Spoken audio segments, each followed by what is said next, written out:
الحمد لله الذي جعل في ليالي دهرنا وأيامه مددا وأفادنا بتوفيقه أدبا ورشدا.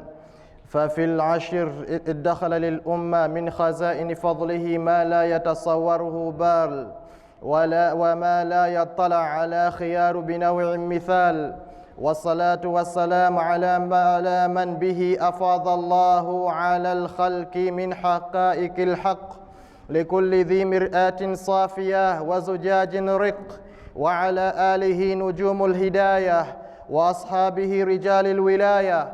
اللهم صل وسلم على سيدنا محمد ما اتصلت العيون بنظر وتزخرفت الأرضون بالمطر وحاج حاج واعتمر ولبى وحلك ونهر وطاف بالبيت العتيق وقبل الحجر. اللهم صل وسلم صلاة كاملة وسلم سلاما تاما على سيدنا محمد الذي تنحل به العقد وتنفرج به الكرب وتقضى به الحوائج وتنار به الرغائب وحسن الخواتم ويستسقى الغمام بوجهه الكريم وعلى آله وصحبه في كل لمحة ونفس بعدد كل معلوم لك. اللهم صل وسلم على سيدنا محمد مفتاح باب رحمة الله عدد ما في علم الله، صلاة وسلاما دائمين بدوام ملك الله. اللهم صل وسلم على سيدنا محمد نورك الساري ومددك الجاري وجمعنا به من كل أطوار وعلى آله وصحبه يا نور. أشهد أن لا إله إلا الله وحده لا شريك له، وأشهد أن محمدا عبده ورسوله، بلغ الرسالة وأدى الأمانة ونصح الأمة وجاهد في الله حق جهاده حتى أتاه اليقين. أما بعد فيا عباد الله، فإني موصيكم وإياي بتقوى الله عز وجل. يقول الله تبارك وتعالى في كتابه العزيز: أعوذ بالله من الشيطان الرجيم: يا أيها الذين آمنوا اتقوا الله ولتنظر نفس ما قدمت لغد واتقوا الله إن الله خبير بما تعملون. وقال الله تبارك وتعالى: قل إن كنتم تحبون الله فاتبعوني يحببكم الله. وقال الله تبارك وتعالى: والفجر وليال عشر والشفع والوتر والليل إذا يسر هل في ذلك قسم لذي حجر. صدق الله العلي العظيم. وقال عن جابر رضي الله عنه عن النبي صلى الله عليه وسلم قال: العشر عشر الأضحى والوتر يوم عرفة والشفع يوم النحر. صدق رسول الله صلى الله عليه وسلم. وقال نبينا محمد صلى الله عليه وسلم عن عبد الله بن كرت رضي الله عنه أنه قال صلى الله عليه وسلم: أعظم الأيام عند الله يوم النحر ثم يوم القر، وسمي يوم القر لأن الناس يكرون ويجلسون فيه بمنى. صدق رسول الله صلى الله عليه وسلم. Abooluganda ab'ekitiibwa, amatenda amajjuvu ga Allah subhanahu wa ta'ala, tumwebaza Katonda omulungi atukuumye n'atuwa okumanya n'atuwa okwagala okumutendereza n'okwagala okumumanya n'okwagala okutuukiriza n'okubeera nga tuluubirirwa ebiruubirirwa ebituufu mu ibaada zonna ze tukola, okusaalira n'emirembe gidde eri omubaka Muhammad sallallahu alayhi wasallam. Abooluganda ab'ekitiibwa, nabbi waffe ow'ekitiibwa yatuyigiriza mu mbeera eno gye tulimu ey'omwezi guno gwe tutandise olwaliro gwa Dhul Hajj. Nabbi sallallahu alayhi wasallam n'agamba nti khudhu anni manasikakum, n'agamba munsomeeko ebikwatagana ne hajj. Abo ababa bagenda okukola hajj, khudhu anni manasikakum, munsomeeko mmwe abatannaba kufuna busobozi genda mu hajji nga mulina essuubi nti namwe munaagenda mu hajji, kubanga nze nnina ebyo byonna ebirimu okutegeera n'ebirimu okubalambika n'ebirimu okubabuulirira n'ebirimu okubawa solutions ku ebyo bye mwetaaga mu bulamu bwammwe fi dunya wal akhira. Abooluganda ab'ekitiibwa, omwezi ogwa Dhul Hajji gwe tulimu n'ennaku 10 ezoogerwako mu mwezi guno ezitandise olwaleero tetwandibadde nazo, naye tuzirina olw'okuba nti Allah subhanahu wa ta'ala yatulaalikako okubeera nga tukola hajji. Ekyo nno ne kibeera nga nsonga nkulu nnyo eri buli mukkiriza yenna okutegeera ebigendererwa bya ibaada zino n'obulungi bwe tuzifunamu na biki ebyokwebuulira bye tusobola okujja ku ibaada zino bituyambyeko mu bulamu bwaffe. Abooluganda ab'ekitiibwa, bw'otunuulira hajji, kuggwa omuntu asigadde wano ng'omuyizi, ng'omukozi, ng'omuzadde, ng'omuweereza, ng'omukulembeze, embeera yonna yonna gy'oli mumanya nti waliwo ebyokuyiga bingi by'olina okuyiga ng'obiyigira ku hajji, kubanga tezandibadde ennaku 14 nga tuzirina naye lwakubanga Allah subhanahu wa ta'ala yatuwa okukola ibaada ya hajji. Mu khutuba yaffe y'olunaku olw'olwaleero njagala tulabeyo ku gimu ku migaso era n'emisomo gye tuyinza okusoma mu bikolwa ebikolebwa mu hajji ebyo ate ebirimu obulungi mu buwangaazi bwaffe nga singa tuba tubisomyeko n'okubimanya kiyinza okutuyamba kinene nnyo okukyusa obulamu bwaffe. Abooluganda ab'ekitiibwa, ensonga esooka, mu hajji waliyo kye bayita obumu obw'abantu. Abantu bakuŋŋaana ne bava mu nsi nnyingi ez'enjawulo ne bakuŋŋaanira wamu. Ebiseera ebisinga abantu balowooza nti abantu bwe bamala okukuŋŋaana nga bali wamu olw'okuba nti bava mu backgrounds za njawulo, bava mu mawanga ga njawulo, babeera bazibu bakuwangaala nabo. Naye abantu bava mu nsi zonna ne bagenda mu hajji ne baba nga batuukiriza etteeka lya Allah subhanahu wa ta'ala erigamba wa'tasimu bihablillahi jami'an wala tafarraku, muyitirize nnyo okubeera obumu era temwawukana mu mbeera zonna. Baddu ba Allah subhanahu wa ta'ala, okugeza nga mmwe abaana bali wano ku ssomero mumanye nti mwava mu bitundu bya njawulo, ne muva mu famire eza njawulo, ne muva mu mawanga ga njawulo, ne mukuŋŋaanira ku kasozi kano, mumanye nti musobola okubeererawo ddala mu kasozi kano nga muli mu mirembe, nga mukoolagana, nga mwagalana mu kusoma kwammwe ne mu buweereza bwammwe mu buli ngeri yonna. Ekyo tukiyigira ku hajji. Abantu bava wabweru ne bava mu mawanga ga njawulo naye nga buli muntu ayagala munne, buli muntu ng'ayagaliza munne, buli muntu ng'aweereza munne, buli muntu nga musanyufu eri munne, bonna nga boogera ekigambo kimu, bonna nga bafaanana ekintu kimu. Ako kabonero akalaga nti hajji etulaga kituufu ddala tusobola okuwangaalira mu kifo naye nga tuva mu bitundu bya njawulo, mu mawanga ga njawulo, naye ate nga tusobolera ddala okukolagana singa tuba tutaddeko essira. Ensonga ey'okubiri, baddu ba Allah subhanahu wa ta'ala, abantu ababeera mu hajji babeera bagoberera amateeka era bakola buli kimu nga bakikola bakijja ku mitima gyabwe. Ekyo kabonero kanene nnyo ke tutegeerera mu ekyo ekirabikira mu bantu ababeera mu hajji, kuba Allah subhanahu wa ta'ala yatugamba wa atiu llaha wa atiu rasul la'allakum turhamun, mugondere Katonda, mugondere n'omubaka we, la'allakum turhamun, Allah subhanahu wa ta'ala asobole okubateekako ekisa kye. Mumanye mmwe abantu b'akawempe muslim oba ab'akasozi k'ekawempe nti akabonero ako ak'obugonvu obulabikira mu bantu ba muhijja oba abagenzi okukola muhijja, tulina okuba nga tukeeyambisa okubeera abagonvu mu bifo gye tuvudde ne tukuŋŋaanira wano nga ffenna tuvudde mu bitundu bya njawulo, tulina kubeera bagonvu kubanga muhijja obugonvu bwabwe bwe bamugamba nti kiseera kyagenda mu Safa ne Marwa teriyo agamba nti ate nze sijja kgenda, ye Safa nga mpanvu nnyo. Bwe bagamba nti mu Arafa waliyo omusana mungi tewaliwo akweggama, bonna gye balaga teriyo agamba nze sijja kgenda, sijja kukola ekyo. Ako kabonero akalaga obulungi bw'okugoberera amateeka. Ne bwe tuba nga tuva mu bitundu bya njawulo ne tuwangalira mu kifo nga kino, emirembe gyakyo n'okubeera obulungi kugoberera amateeka. Naffe tubeera wano ku ssomero nga waliwo amateeka agafuga essomero, tokkirizibwa kgenda wano, tokkirizibwa kukola kino, tokkirizibwa kukola bwoti. Mu society yonna yonna abantu gye bawangaaliramu erina okubeeramu amateeka, era amateeka ago galina okugobererwa. Leka kubeera muyizi, leka kubeera muntu ki, obeeraawo nga toli mugoberezi w'amateeka, kubanga olwo society ojja kuba tusobola giwangaaliramu. Tukoppe abantu abali mu hijja engeri gye bagobereramu amateeka, bonna ne babeera mu kifo ekituufu mu kiseera ekituufu ku tayimu entuufu. Naffe bwe tulina okuwangaala, beera mu kiraasi oba olina kuba mu kiraasi, beera mu kisulo oba olina kuba mu kisulo, beera mu library oba olina kubeera eyo, beera ku kisaawe oba olina kubeera mu kisaawe. Ako kabonero tukayigira mu hijja, baddu ba Allah subhanahu wa ta'ala. Abooluganda ab'ekitiibwa, ensonga ey'okusatu, abantu ab'omu hajji emirimu gye bakola jirimu akabonero akalaga okwerekereza. Allah subhanahu wa ta'ala agamba kul in kuntum tuhibbuna Allah fattabi'uni yuhibbukum Allah. Abantu b'omuhajji berekereza. Ekyo kirabire ku Sayyidina Ibrahim alayhi salatu wassalam ne Ismail.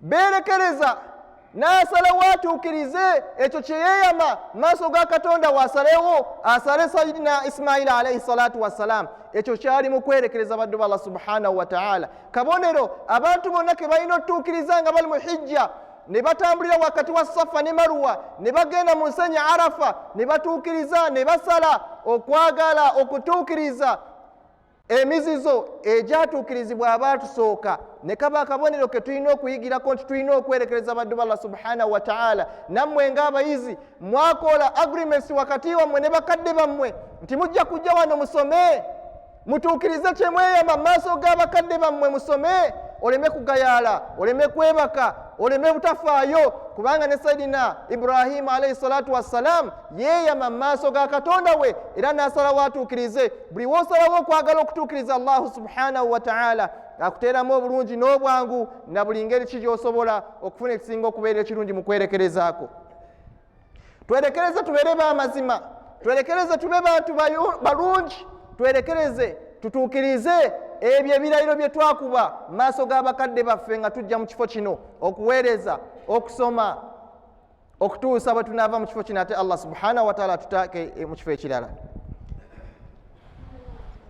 Ensonga ey'okuna baddu ba Allah subhanahu wa ta'ala mu hijja waliyo akabonero ke tulabira ku bantu abo nga batuukiriza emizizo gya hajji, ke kabonero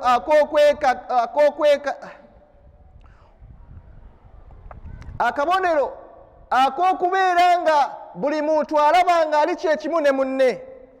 Allah subhanahu wa ta'ala atugamba inna akramakum inda Allahi atkaakum, asinga okubeera omulungi mummwe yoyo omulungi eri Allah subhanahu wa ta'ala. Akabonero ako tukalaba tutya mu hajji? For example, bonna abasajja abaami bateekeddwa okwesiba ihram. Oli ne waba nga alina engoye ezifaanana zitya alina kwesiba ihram. Okujjayo akabonero akalaga obumu bw'abantu bonna nti be bamu bonna bali kyekimu, oba mukulembeze, oba mwavu, oba mugagga, oba mwana muto, oba mukyala, oba mwami, bonna wamu ne bambala ihirami olugoye olumu, bonna wamu bafaanane kimu. Ekyo kabonero kakulu nnyo okubeera nga tukayigirako nga ffe Abasiraamu. Ku ssomero nga wano ekyokulabirako mulina uniform erina okulaga nti nno mwenna muli kyekimu, muli bayizi ba ssomero, ate buli omu ng'ayambala yiye. N'olw'ensonga eyo tufune ebyokulabirako ebirungi mu mikolo egikolebwa mu hijja gitukulembere naffe mu bulamu bwaffe obusigadde tusobole okuwangaala obulungi. Ensonga ey'okulala baddu ba Allah subhanahu wa ta'ala, akabonero akalala ak'okutaano mu hajji ke kabonero ak'obugumiikiriza. Baddu ba Allah subhanahu wa ta'ala, abantu b'omu hajji bagumiikiriza nnyo.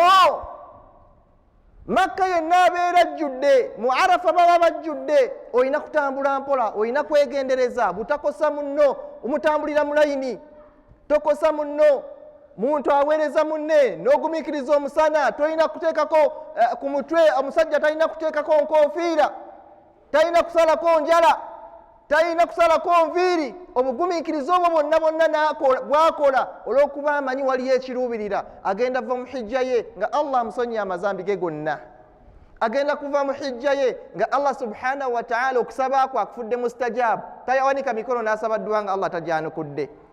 Tuyige nti nammwe mulina ebigendererwa. Abamu mwagala okubeera abasawo, mwagala okubeera abalamuzi, mwagala okubeera abasomesa, mwagala okubeera byonna bye mwagala okubeera ng'era mulina ebiruubirirwa, naye teriyo kiruubirirwa ky'osobola kubeera nga togumiikiriza. Abantu b'omu hajji okuvaayo ng'asonyiwiddwa amazambi ge gonna, ng'edduwa ze ziri mustajaabu, nga tewali kimuziyiza kubanga ayingira ejja n'okuggyako omuliro, bugumiikiriza bwabwe. Akabonero ako tukayigireko baddu ba Allah subhanahu wa ta'ala, tumanye nti byonna bye tukola bisaanamu obugumiikiriza mu kusoma, mu buweereza, oluvannyuma Allah subhanahu wa ta'ala alyoke atuwe ekigendererwa oba atuwe empeera ennungi. Barakallahu li wa lakum fil Qur'ani al-azim wa nafa'ana bihi min al-ayati wa dhikri al-hakim. Tubu ila Allah fa inna at-ta'ibu min dhanbin kaman la dhanba lahu. Alhamdulillah, thumma salatu wassalamu ala rasulillahi sallallahu alayhi wa sallam wa ba'd. Usi nafsi wa iyyakum bitaqwa Allahi azza wa jalla. Praise be to Allah, the merciful, the gracious. May peace and blessings be upon our beloved Prophet Muhammad sallallahu alayhi wa sallam. In our khutbah today, dear brothers and sisters in Islam, we are in the 10 days of Dhul Hajj, and we would not have those 10 days, but it is just because Allah subhanahu wa ta'ala prescribed that all Muslims are supposed to go and perform Hajj. And all these forms of ibadah that we perform, we are supposed to draw lessons from them. And those lessons do not only help those people who are in Hajj, but also help us in our daily life. Whether you are a student, whether you are an employee, whether you are married or not, and so on and so forth. Our major aim today in this khutbah is to draw some lessons from the rituals which are being practiced in Hajj, such that maybe we can change our life. These lessons will shape us in terms of values, in terms of characters, the world view, and preparing us for the lifetime of spiritual growth, of social responsibility, of personal excellence. One of the lessons that we learn from the Hajj, dear brothers and sisters in Islam, is unity and brotherhood. Allah subhanahu wa ta'ala says in the Holy Quran, and hold firmly to the rope of Allah all together, and do not divide yourselves. Quran chapter 3 verse 103. Allah subhanahu wa ta'ala encourages us to be united. When you look at the people who go for Hajj, they come from different areas, different countries, from different races. It is the same thing that is happening here in Kawempe. You are students, you are coming from different parts of the country. There are even those ones who are coming from international countries, from outside, from abroad, Uganda. Therefore, dear brothers and sisters in Islam, we are supposed to be united, just like people of Hajj. The way how they are united, the way how they work together, the way how each and every one be there for the other, is a good lesson that we are supposed to learn from Hajj, such that we be successful in our societies. The second lesson, dear brothers and sisters in Islam, we should learn obedience and submission to Allah subhanahu wa ta'ala. Allah subhanahu wa ta'ala says in the Holy Quran, وَأَطِيعُوا اللَّهَ وَأَطِيعُوا الرَّسُولَ لَعَلَّكُمْ تُرْحَمُونَ. And obey Allah and the messenger that you may obtain Allah's mercy. Quran chapter 3 verse 132. When you look at the people of Hajj, there are commands that they are supposed to follow. They are not supposed to trim off their hair. They are not supposed to cut off their nails. They are not supposed to con ladies. They are not supposed to kill animals. There are so many things. There are rules and regulations. In all societies, there have to be rules and regulations. So a successful society is a society where people obey their leaders, where people obey the elders, where people follow the rules and regulations. I call upon you students to obey the school rules and regulations as a lesson that we draw from the rituals of Hajj. The second lesson, dear brothers and sisters in Islam, is selflessness and sacrifice. When you look at the story of Ibrahim alayhi salatu wasalam and Ismail, sacrifice teaches us and teaches you as a student about selflessness, trust, and willingness to sacrifice in your life. If at all you don't sacrifice, no one will always be there for you. Let us be like people who are in Hajj. Don't be selfish. You want to study alone. You want to pass alone. You want to read alone. You revise alone. You consult alone. You want to be well. You don't have anything like, how about my friend? How about my housemate? How about my classmate? That is selfish. Let us also think about others. When we are thinking about academic excellence, let us all excel. When we are talking about the well-being, let us all of us be well. Dear brothers and sisters in Islam, another lesson is humility and equality. When we look at the rituals of Hajj, we learn the aspect or the element of equality. When all those people put on one garment, they are all supposed to put on one garment, most especially the men. That is the same. Like you students who are here and you are having your own uniforms. It shows that you're obedient when you put on a proper school uniform. It shows that we are all the same, regardless of levels in terms of classes. Allah subhanahu wa ta'ala says, the most honorable among you in the sight of Allah subhanahu wa ta'ala is the most pious of you. Another lesson, dear brothers and sisters in Islam, is patience. When you look at the people who are practicing the rituals of Hajj, they are patient. Because when you're in Saudi Arabia, you look at the temperature, it is not the same temperature like that of Uganda. But because they focus, they have higher intentions, they have hope that after their Hajj, Allah subhanahu wa ta'ala is going to forgive them. Allah subhanahu wa ta'ala is going to make their prayers accepted, mustajab. Allah is going to change their life after Hajj. And that's the same thing that we are supposed to learn from such an element as a student, as an employee, and so on and so forth. That we have dreams. You want to become a doctor, you want to become a lawyer, you want to become who? You can never reach that dream of yours without patience. Let us be patient and we attend all our lessons. Let us be patient and we don't copy exams. Let us be patient and we abide by the rules and regulations. Let us be patient and we know who are the elders amongst us. Let us be patient to that meal which is not for life, but afterwards you will go and have any meal that you want as a person. Let us be patient and stay in that dorm just like any other person. Dear brothers and sisters in Islam, there are so many lessons that we talked about that if at all we learn from Hajj, we can change our life. Dear brothers and sisters in Islam, while completing this sermon, I call upon you that in these 10 days of Dhul Hajj, we try our level best, regardless of the overload or the load that we have, the schedules that we have, but at least let us try our level best to do some good deeds such that we benefit from these 10 days. Those who can manage to fast, fast. Those who can manage to sacrifice on the day of Eid, sacrifice. Come in the mosque, perform the sunnahs, Qabliya and Badiya. Break the fast of those ones who are fasting. Let us utilize these days to change our morals, our characters. Let us use these days to focus on the values.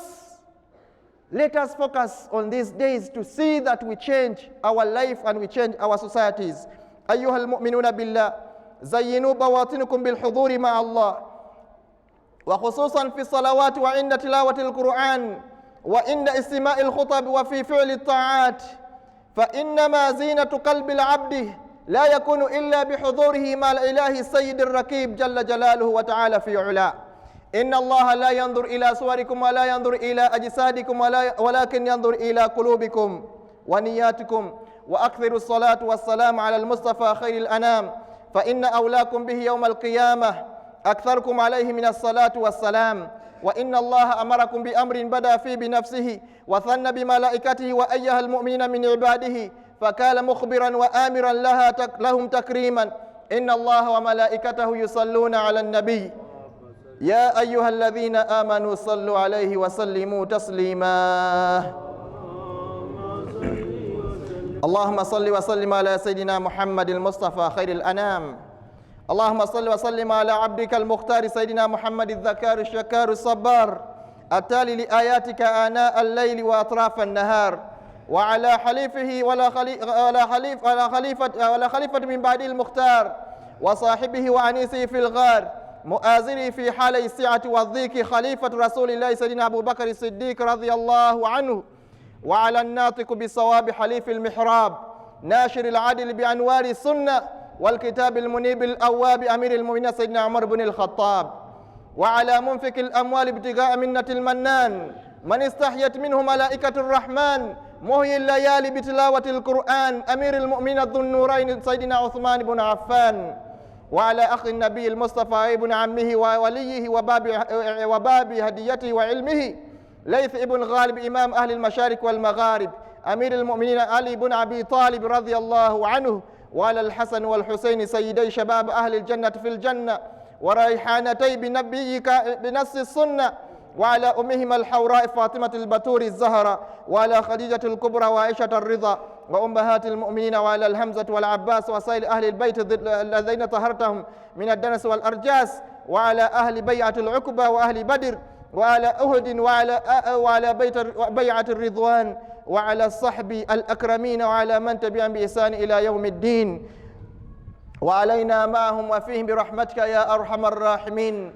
اللهم أعز الإسلام والمسلمين، وأذل الشرك والمشركين، ودمر أعداءك أعداء الدين. اللهم اغفر للمؤمنين والمؤمنات والمسلمين والمسلمات الأحياء منهم والأموات. اللهم أكرمنا بما